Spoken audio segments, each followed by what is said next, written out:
Welcome back to All the Cars I've Loved Before, your podcast where every car tells a story. We're at carslove.com, carslove.com.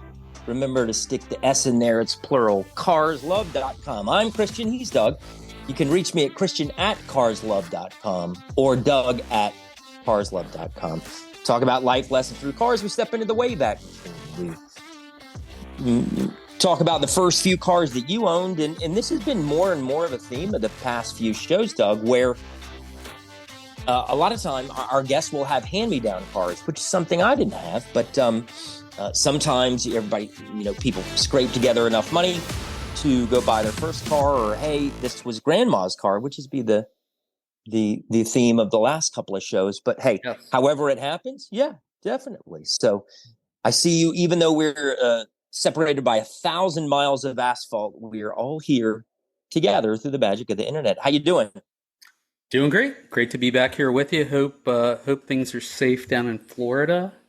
Amen. Amen. So our neighbors to the east, as Hurricane Helene, we're moving through season 3 right now. Is you know anything about podcasts? You record it, and then it goes into post-production. And if you have a show like we do, where we try and stay to a publication cadence of every week or every other week, it'll take us a while for this to actually be published. So be thinking about my neighbors to the east of me. I'm in the panhandle of Florida. A little further east, we have the people in Big Bend. So thoughts and prayers are with you there. Speaking of our neighbors, let's get into for a moment how people get to us, okay? Just sort of platform update. We haven't done this for a while. 49% of our listeners reach us by way of Apple Podcast, 14% by Spotify. That's kind of surprising. I think there were when you had us propagating across the web, wasn't Spotify one of the last ones we came to? Or through your... No, it's all done through Buzzsprout, but gotcha. I actually thought I think we might be seeing a generation gap, because I think younger people use Spotify. So we gotta get the word out. Wonderful. Yeah, we do. 12% by way of browser, carslove.com. And 6%, this was surprising to me, by way of Buzzsprout embed player. Device breakdown, no surprise, 64%. Apple iPhone, 11% Windows, 9% Android, and then Apple machines, 6%. And then my favorite, the countries, heard around the world, the international sensation. We're in the United States, 88% in the United States, 2% in Germany. I'm sure that some German car executives are quaking in their boots for some reason. 1% or just Canada. Some friends of mine who live in Germany. But yeah. Or we'll that. Take it. Yeah, we'll take what we can get. 1% Argentina, 1% Sweden. Less than 1% New Zealand, Norway, Australia, the UK, El Salvador, and my favorite, the rooftop of the world, which is Nepal. Yeah, I'm sure that, listening with rapt attention underneath the prayer flag. So however you listen, please be part. As our audience grows, remember, you can always be part of it. We have celebrities, we have people from all stripes and levels of notoriety. We have family members, friends. If you want to be on the show, it's as simple as hitting us up on email, christian@carslove.com, doug@carslove.com. Remember to please follow the show, download episodes, and I think Submit that's all review. I have. Yeah. Yeah. Reviews are also helpful. We even like the bad ones. So vote on your favorite episode too. Carslove.com/vote. Absolutely, new poll we have up. So please do check that out.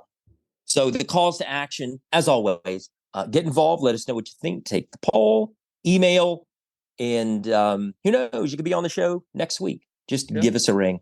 Follow the show. And you may have a friend. You may not be a car person, but you may have a friend that you would love to hear his story, or you want to have him share his story, his or her story, with the rest of us. So put them on the spot.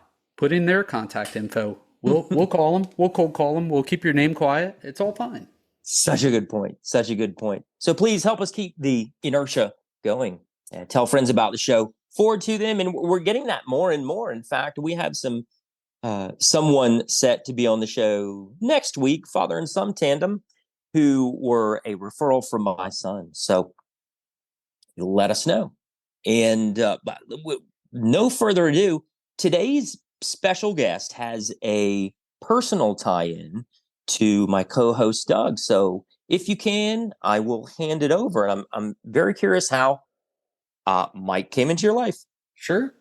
So without too much history, we were coming out of the end of COVID. I was having my garage built because I always wanted a garage, but didn't have one. And I had a old 300ZX that was 1990 that was sitting at a friend's place. And I'm like, I'm going to bring it back, put it in my garage. Like, I've kind of lost interest in that car. What would be a better car to have? And somehow DeLorean came up. And so one of our many friends of the show, I met him via Facebook, a Facebook DeLorean group, Brian Paoni, excellent author and good friend, lives in Northern Virginia. He connected me with Mike, and I don't want to take too much away, but Mike runs one of the few DeLorean shops in the U.S. that has been around for quite some time. But and he's in Crystal Lake, Illinois. So I want to say end of January 2022, I did a boondoggle, flew out there all in one day and back, rented a Jeep, drove to. It had snowed the day before, which delayed my flight. I looked at 2 DeLoreans and I drove away, leaving a check with Mike for one of them, and got it about a month or so later. Mike, is all of that true? I can corroborate that story. Yeah, I don't know about the show, that stuff, but yeah, we did. I don't remember all the details, so I'm glad you're filling me in on dates and stuff. Yeah. But I do definitely remember meeting Doug, and his enthusiasm about the cars was just, was awesome to feed off of. And as many as we're around, it's awesome to see people with that much passion and love for the car. Yeah, just walking in your lobby, there are 3 cars right on top of each other. Not on top, but like how you got them in there, I don't know. But and then the shop, there were probably 15 DeLoreans in there, maybe more. Yeah, typically we can house up to about 30, 32 if we really have no place to walk. We built a little Quonset hut out back where we can put the rough cars kind of in the cold storage, but yeah, typically 25 to 30 you'll see at any given time. Yeah. And so, Mike has a great story of how he got into the DeLorean world, and it's kind of it's turned into a family business for him. But we'll get there. Kind of looking through a couple of Mike's cars and family connection actually to DeLorean via his brother. Yep. So yeah, our first, if you want, I'll tell the story about my brother. Yeah, my brother bought a DeLorean when he was out of high school. My parents had all given us, like $5,300 as a high school present to go towards a car. That's what my oldest brother got, and he kept it even for everyone. We went to a Mecum auction when they were a very small company out at the Boone County Fairgrounds in Belvedere, Illinois. They would do a once a year car auction, and that was really all they did. And it was also a car show. My dad wanted to go to the car show. There was some celebrities 16-cylinder Cadillac my dad wanted to look at. So we made a family day of it to go see the cars. And we get there, checked out the Cadillac, and my brother Joe finds this DeLorean that's going across the auction block. Car wound up going across the auction block, didn't meet the reserve. My brother ensues a conversation with the owner, and to the amazement of the rest of my siblings, somehow Joe talks my parents into buying this car, strikes up a deal with the seller, and we wind up driving home in our minivan with a DeLorean in tow. Now, how did that happen? I can't imagine my folks ever ending up with sort of car like that, with a car like this. So was there any sort of any indication in your parents' past, your father's past of just getting an outlandish car like that? It really, conversation that happened probably a couple of years after that is my sister was saying something about my youngest brother, Joe. Like, well, Yeah. Joe is spoiled. And I said, I don't really think Joe is spoiled. Why do you say that? And she said, Mike, mom and dad bought him a freaking DeLorean. And, and I was like, well, when you put it that way, I guess, none of us ever were to get anything that exotic. It was a relatively inexpensive at the time. I believe the car was, he negotiated a price, I think under 12, maybe 11.5. So quite a bit more than our cars, but not what they are at today by any means. Good point. I got you. So let's step into the Wayback Machine if we can. And let's go back to where it all started for you. And we were chatting a bit about bit before we started recording here. So let's take us back to your first car. What was it? What did it mean to you? How did you get it? Yeah, so like we mentioned, it was most of the funds for that came from after I graduated. I turned 18, and probably a few weeks later, we were on a car lot looking for what was available. We were in probably Mount Prospect, Illinois. There was one of two dealers. I think we went to two dealers and just looked at, what would be something I was interested in that was in our price range. I really wanted a two-door car.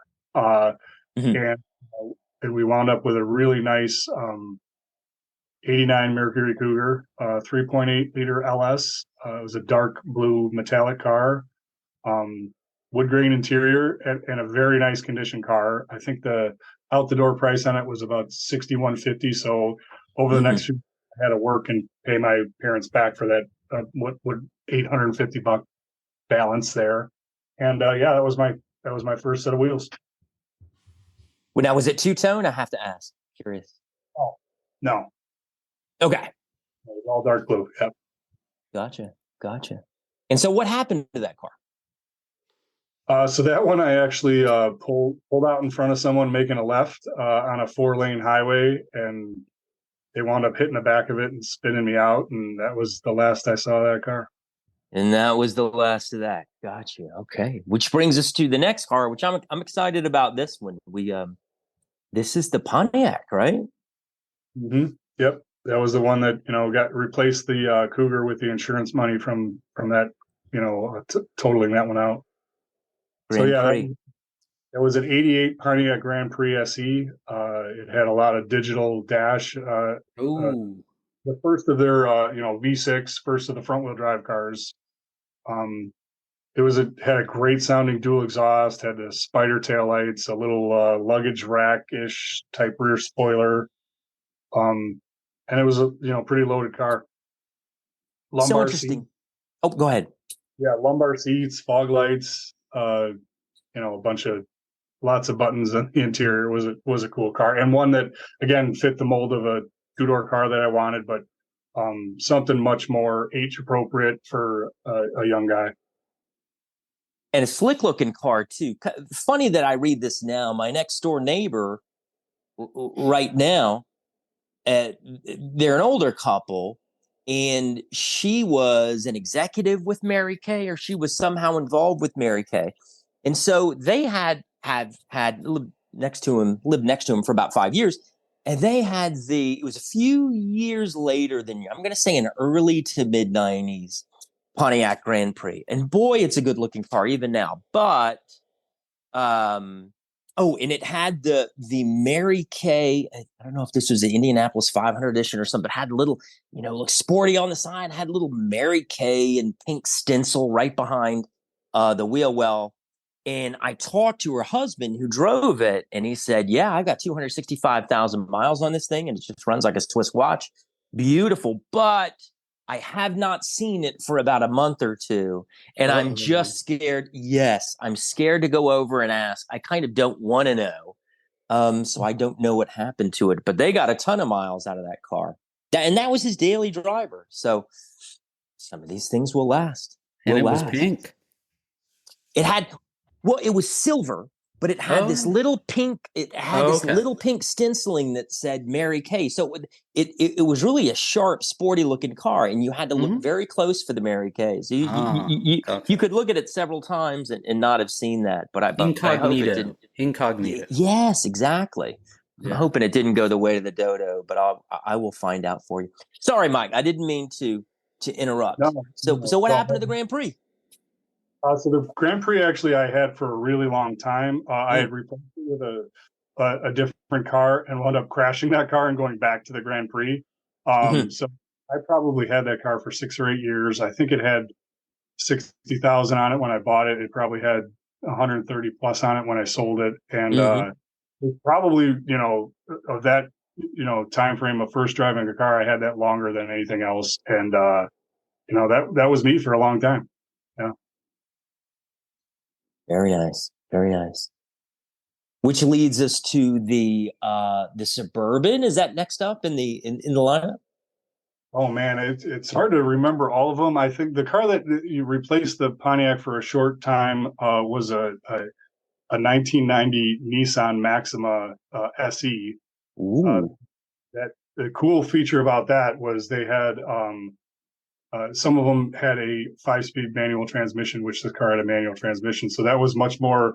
It was my grown-up guy's car, I guess. It felt like Yeah. much more of a young dad car, I guess. Even though I didn't have kids anywhere near having kids back. That was a very cool, well-built car that I really enjoyed driving. Probably super quiet, no rattles, just really smooth transmission. And I forget. I think I was shopping for a car because I was starting to get a little bit bored of the Grand Prix and had some money saved up for possibly replacing it, and ran across that in an ad and I just had to have it. And it was white, I think with a dark blue cloth interior, Mm. um, and just like I said, very well made car. I drove that for a time when I was commuting, probably 45 minutes plus each way. Put a lot of miles on that car, and I loved every minute in that thing. I know. So going from loving every minute to being disappointed every other minute, let's talk about the Dodge Shadow, the 94 Dodge Shadow, the drag racing 3-liter 94 Dodge Shadow. Yeah, that was a car that I kind of stumbled into. I had actually wrecked a car and didn't have the insurance payout, and I was going to school at the time for automotive, and the shop would have cars donated, and they sell them from time to time. They like to sell them to students or people they knew. So they had this 94 Dodge Shadow with a 3.0 liter in it. I want to say it had like 190,000 miles on it. Condition was great, no rust for our area. It was a huge plus. And the car ran pretty good. And I did like the car, but it had one, nasty feature that I never was able to shake or never repaired, but they were known for having leaky valve stem seals.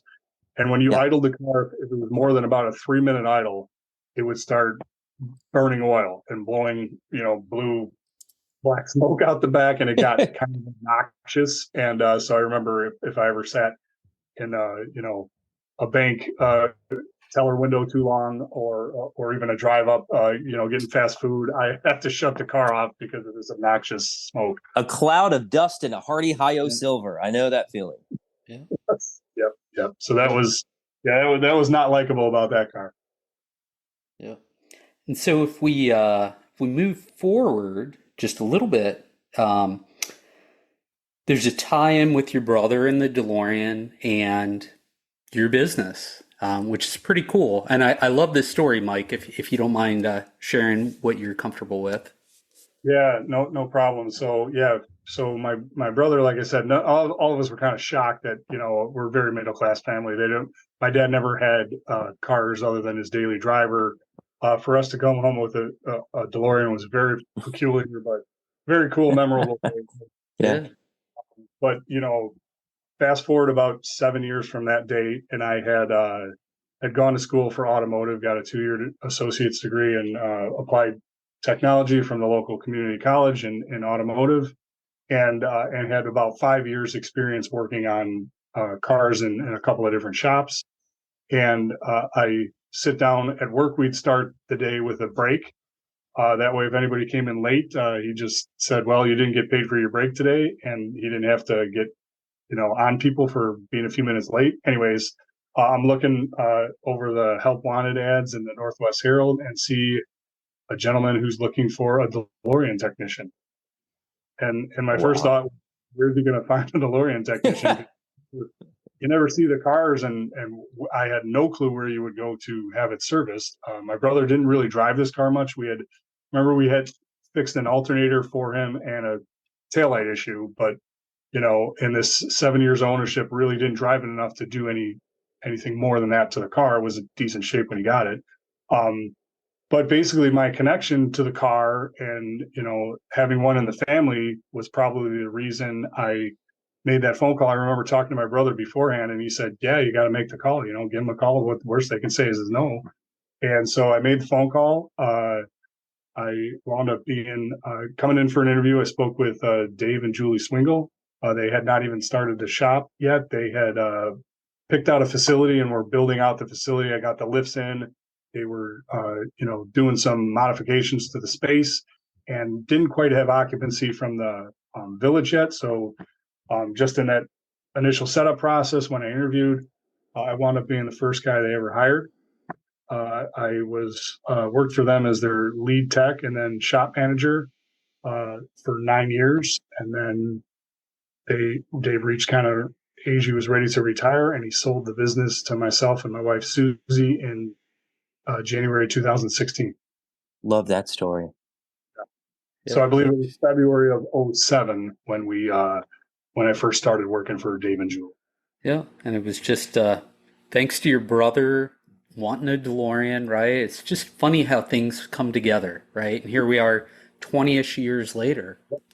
Well, and we so in a moment you don't really think about it, like, right. Probably like, I think it's been several years ago now, but after my brother had owned this for 20 years, he said, you know what, I think it's time to sell the DeLorean. And that's when I kind of reflected upon, if it wasn't for him in that car, I would be in a different, in a different work environment for sure. Yeah. Kind of to look back and be like, well, this is the reason I'm doing what I'm doing. I believe there was, a divine reason he came home with that car, and we didn't know it at the time, but I'm here because of that. So, Yep. And I don't know the story. How did Dave and his wife, why did they choose to open a DeLorean dealership or repair shop in Silver? Am I getting it right? Silver Lake. Crystal Lake. Yep. So that was kind of just so Dave had owned a car, and he bought one that was a bit of a fixer-upper that he took apart and kind of a father and son project with, fixing it up right when his son was, in high school and kind of getting interested in, getting his hands on cars and figuring things out. And then Dave, got involved with the club, became the club technical director, was actually doing some work on club members' cars, and was wound up having a conversation with Stephen Wynn about, would you be interested in opening up a DeLorean Motor Company location? Ah, gotcha. At the time, I believe Dave turned him down because he had 2 kids in college and said, I'm not going to step away from his career with Motorola because with the kids in college, he's like, it's not right. Fast forward, I think a couple of years from there, and he was ready to make a move. Nice. And he happened to live in Crystal Lake, Illinois, so he just found a shop to rent, and off to the races they went. Yep. And he had some feeling there was the need, there was a DeLorean community and whatnot, and it's pretty awesome. None of us really knew about that. I mean, I think Tony in Florida had already set up his location and was kind of the first example of a success story, but he had not been in business that long, maybe 6 months to a year mark. So it definitely was, taking a risk, but he was ready to move on from his I think he was at Motorola for like 28 years and ready for a change, and had always been a car guy. So it was just, I guess, the right time for him to do it. When I took the job, I really thought this is going to be, I was ready to move on from where I was at. Thought this was a cool opportunity. I really thought 6 months to a year, this will be a blip on my resume, because where's this guy going to find enough DeLoreans to keep him busy for a long time? And here we are pushing close to 18 years, and I've got more cars than I can handle as far as repair. Yeah. Thank you for sharing that. And I know that we're kind of running low on time here, and I knew this was going to happen, but could you just give us a minute or two for two things happening in your life right now? The dipping your toe into the dealer space, as well as your show on YouTube, which I just love, DeLorean Nation. Can you talk about either or both of those two? Yeah, so they're kind of somewhat go hand in hand, but probably about right before COVID, we decided we're doing some DeLorean sales, and we wanted to do more of that. In order to really do that properly, we had to become a dealer. So we went through that probably 6 month plus process and all the hoops to become a car dealer in Illinois. And then we really just went after trying to buy cars. And we hit this right, before COVID. We were probably a dealer like about a year before that happened. And so COVID kind of sparked a fire in the classic car markets. Yeah. So we were ready to take advantage of that. There's a video we did early on, and one day I was like, we running out of space in the shop, which we always seem to be up against. And I just had bought cars here and there for whatever reason. If they were a decent deal, I'd buy them. And sometimes customers were just like, you know what, I don't really want to put that much money into them. And we would buy the car, or every once in a while they'd call and say, hey, I got this car I want to sell, and it was priced right, so we bought it. I think I wound up with at one point 13 DeLoreans. And I was a bit overwhelmed. I'm like, this is a problem. My shop fits like 30 cars ish. And so we're approaching 50% of the shop with owned vehicles. And you think about the dollar amount that is in that. I'm like, that's way more comfortable with.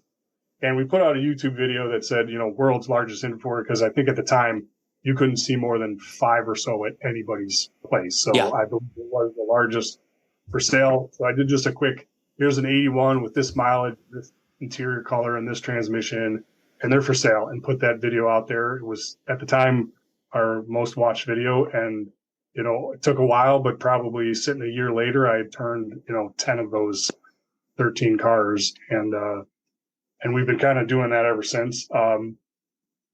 So with the dealer's license, I talked with you guys a little bit pre-show about right. The great thing about it is, for me, mostly it's DeLoreans, but every once in a while I'll buy a car that's an itch I wanted to scratch, and we run across something that's just super clean. And I love the super clean cars because they're easy to sell, because I say the guy that buy the super clean cars is going to be the first one to look at it, because when they're just that in that condition, there's nothing to complain about with the car. Right.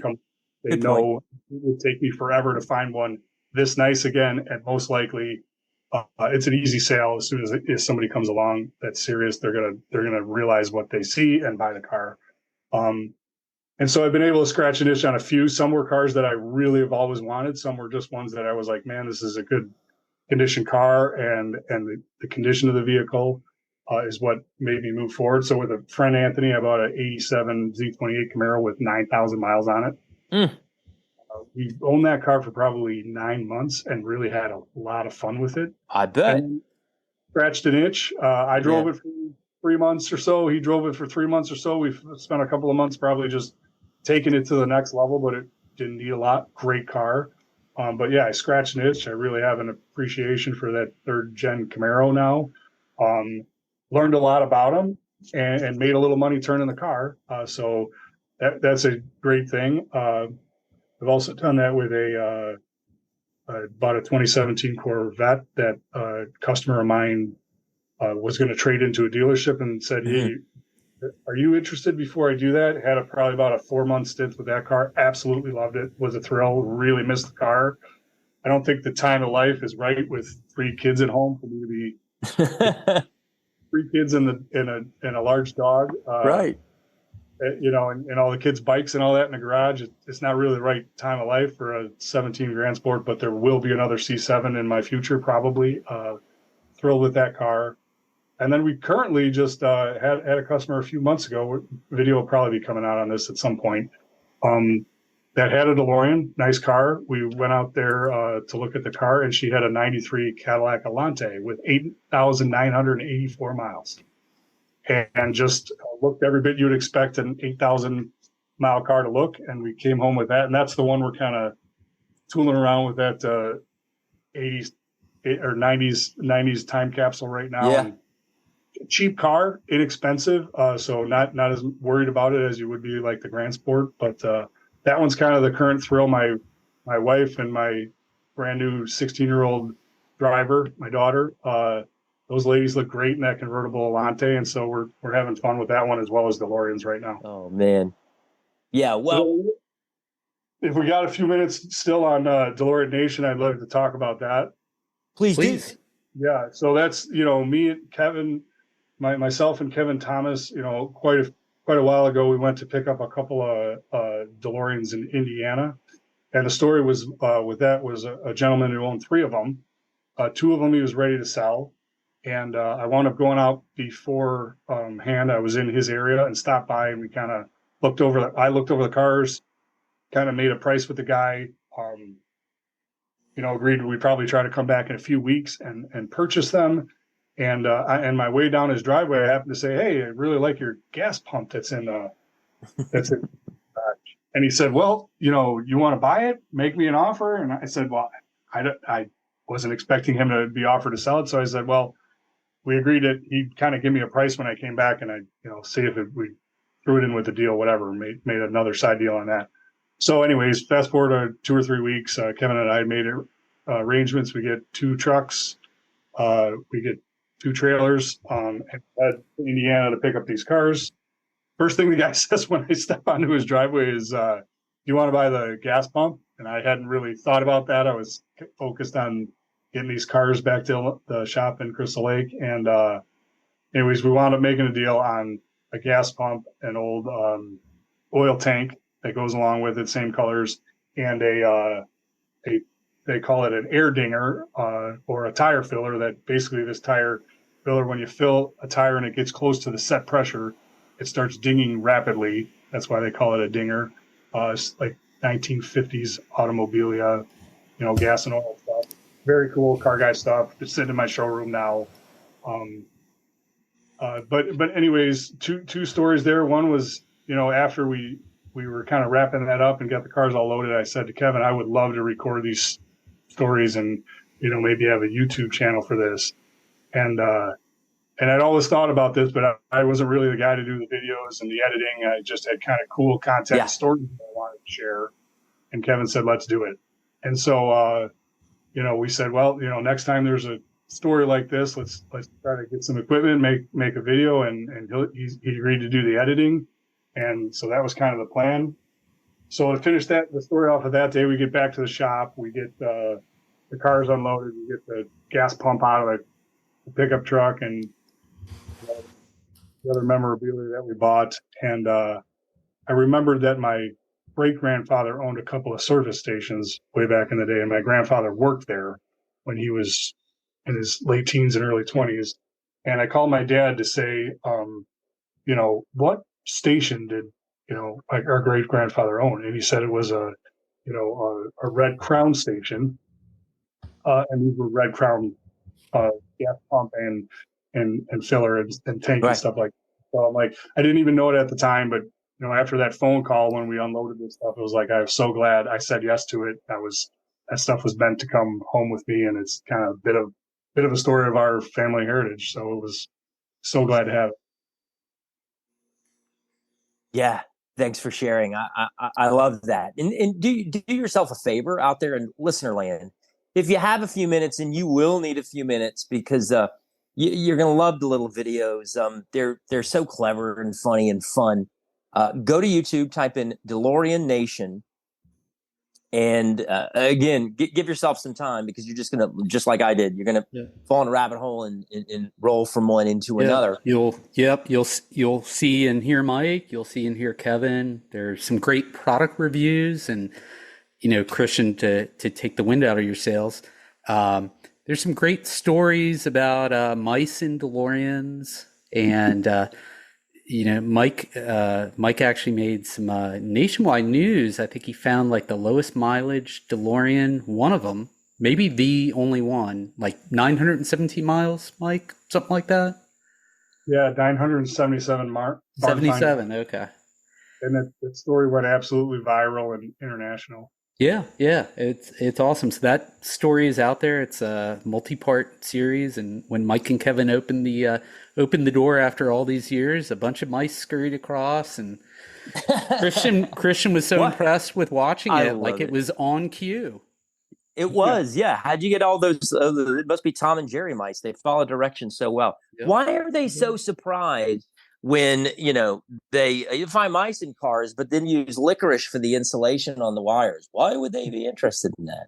So anyway, but check him out. His day job is DeLoreanMidwest.com, DeLoreanMidwest.com.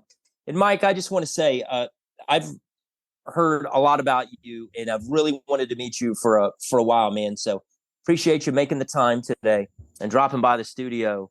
And just thanks. It's great meeting you. Thank you, Mike. It's been a great conversation. I appreciate all the car love and the effort you guys put in the podcast. And I love hearing all the stories of these old cars. Yeah. All right. Well, yeah. Anything for you, pal. Good to meet you. And over to you, Doug. Anything in closing? No, I think in closing, we'd love to find some, in trying to expand the podcast, we'd love to find, we're trying to get into other car subcultures, if you will. Resto mods are very popular these days, but also JDM, the whole JDM community, and Christian could take a whole episode and talk about this amazing place he went to in Christiansburg, Virginia, called Duncan Imports. Gosh, I want to have them on, place. But they sell these JDM, for everybody's knowledge. If you don't know, Japanese domestic market cars that now that they're over 25 years old, and they're some of the coolest cars, all right-hand drive, but that you've never seen ever. And small and just quirky, but I go to car shows and I'll see some of those cars there. Honda Beat, Suzuki Cappuccino, those really skinny and small pickup trucks. I mean, little K cars for the Japanese market. Yeah, KEI. Standards. Correct. So so would love to connect with some folks that are into that culture, if you will, cultures, and just hit us up, Doug at carslove.com, Christian at carslove.com, carslove.com, or wherever you get your favorite podcast. That's it. Can't say it any better. Thanks again, Mike. It was great. Thank you, Mike. See you next time, partner. Thank you, gentlemen.